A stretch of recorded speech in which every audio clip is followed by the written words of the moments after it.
Welcome back to another video. The year has ended and a new one has begun, so I wanted to take some time today to go over my goals for 2026 and why I have my eyes set on them. I think for the longest time, I was never really someone who set goals for the year. I feel like maybe it's a little pretentious, but I never wanted to let January 1st be the reason why I started drinking more water or working out more. I also never wanted to set goals or expectations for myself that I would end up not achieving, but as I've gotten older, I feel like setting goals has been a really good thing, and it lets me shoot for something, and even if I don't accomplish it, I tried.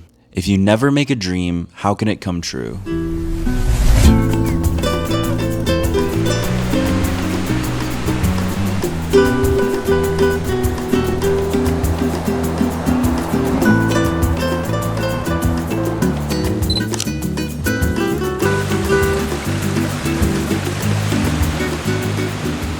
So my first goal of 2026 is to stay active. This is probably a lot of people's goals, hitting the gym, going to exercise.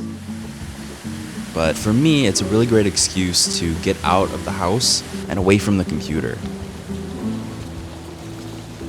A lot of my time goes to editing photos and videos, so having a set time of day where I go out and bring my camera and even use it as a time to film new footage or take new photos, just getting out of the house and moving my body, something I want to accomplish this year.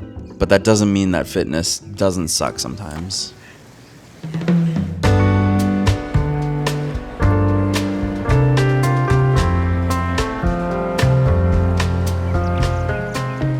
My second goal of the year is to do more creative arts. I love film and photography, but sometimes exploring a new medium is really refreshing. Lately, I've been loving doing ceramics and painting pottery with glaze. It's such a good way to refresh the brain and get away from the video editing. Just like working with crayons or oil pastels, I love to bring a lot of color into the things around me.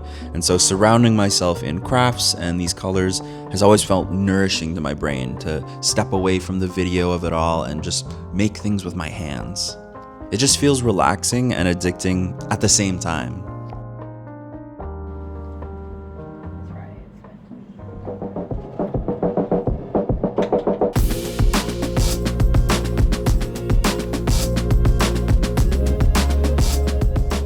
My third goal of the year is to shoot and direct a short documentary. I've done 3 solo documentaries in the past, all about soccer, and the thing that keeps bringing me back is the storylines.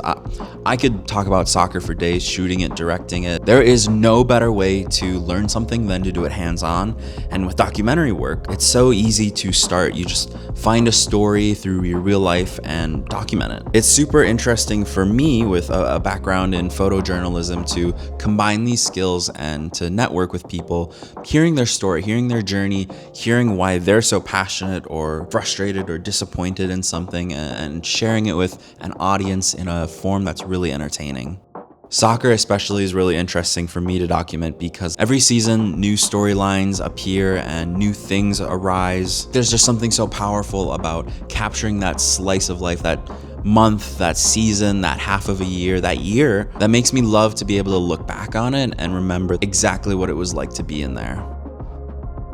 Another thing that I want to similarly do is submit a photo to a photo competition. I've done this maybe once or twice in the past, and I've been lucky enough to win some of them, but it's really cool to take that goal in mind and shoot for it. A lot of times for competitions, photo competitions, I'll have already had a photo that I think could fit well, that I've already taken for some other job or for some other reason, and I'll submit it and see how it does. But I think shooting with a competition in mind makes me think about crafting a better image. And for whatever reason, knowing that going in will make me aim higher and produce better work.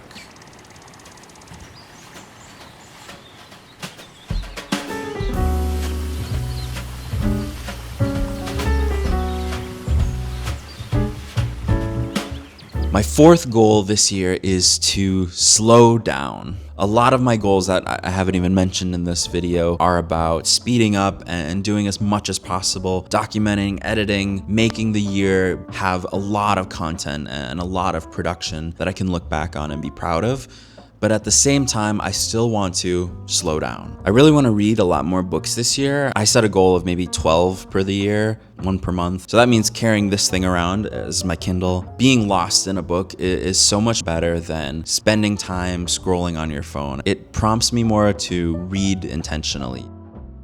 Another goal that I have is to incorporate a lot more hand-drawn illustrations into my work. I got an Apple Pencil recently. I gotta use it more often. Even though I'm not an illustrator, I feel like adding those little doodles, adding these little title cards, adding my own font makes a piece of work so much more personal, so much more intentional. I love seeing it in other people's work, and it's super cool to add that bit of extra element that no one else has. The last big part about being intentional and slowing down a lot more is just spending more time with my wife. I love when she shows me new things that she enjoys and we do things together that she prompted, and so doing the things that she finds interesting is just a nice gesture for me to show her that I care about things. I want to try them and experience new things, and in the same way of reading or drawing, it's just a chance for me to slow down and learn a new thing.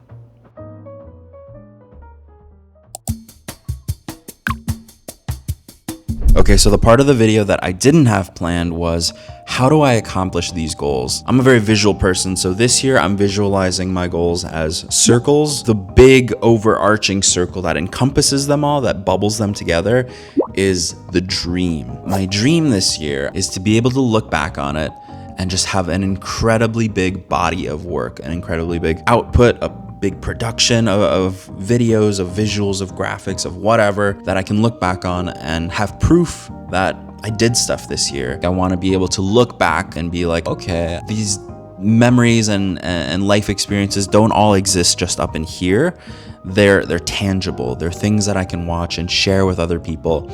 I think that's why I do this whole thing, maybe. My friend told me yesterday that you really start to make the most of your time when you feel like you've either wasted it or you feel like you have none left. And for some reason this year, right now, I feel like both of those things, that guilt almost of wanting to do more, wanting to accomplish a lot of things and share it with people, share it for myself, is really, really driving me. That's the reason for the dream, and that's what all the goals, all the bubbles are aimed to accomplish. That's the plan. That is the plan.